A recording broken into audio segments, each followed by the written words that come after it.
Време е да поговорим. Темата ще е пълнолунието в Козирог. И колкото и да ми се иска всеки път да нося хубави новини, този път може и да не е от тях. Но, все пак, ако нямате възможност да чуете цялото видео, запазете го в любими и го прослушайте по-късно. Важно е. Навлизаме в един от тези моменти, в които реалността ще се покаже много ясно. Без украса, без заобикалки и без възможност да игнорираш. И тъй като в същия ден Меркурий става ретрограден, забележете, в Рак, което е точно обратно на оста на Козирог, всичко може да се усеща много по-хаотично и много по-интензивно. Може да се усещаме малко по-разхвърлени и това ще е напълно нормално за периода.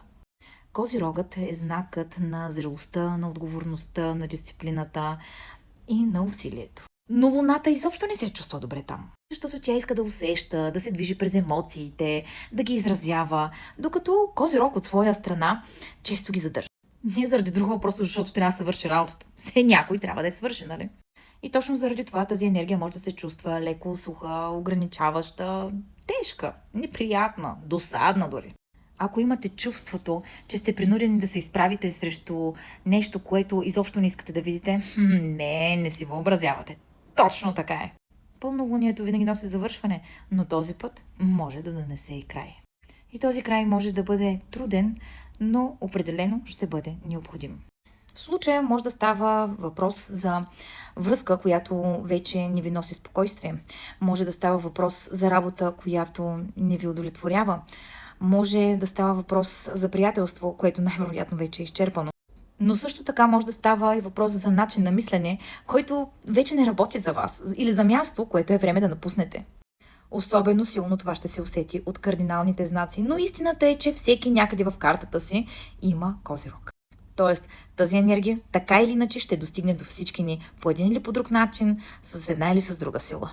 А напрежението определено ще се засили от аспекта с Сатурн, който носи и изобщо поставя темите за граници, за отговорност, зрялост и последствия. Сатурн не е мек учител.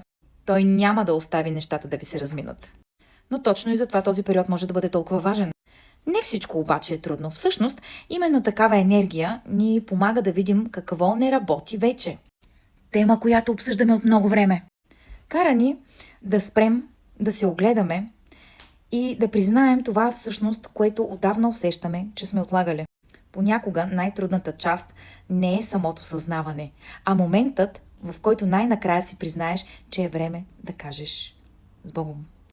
И ако това е вашият момент, позволете си го. Позволете си да почувствате. Починете си, ако имате нужда. Позволете си почивка.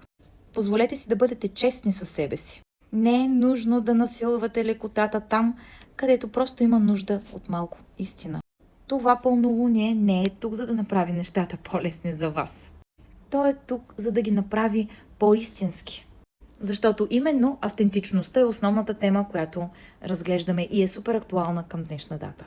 И така, имаме пълнолуние в Козирог, имаме ретрограден Меркурий в Рак и един прекрасен съвпад с Сатурн.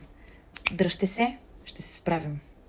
Очаквайте и следващата тест практика, която ще предложа как да се справим с това пълнолуние.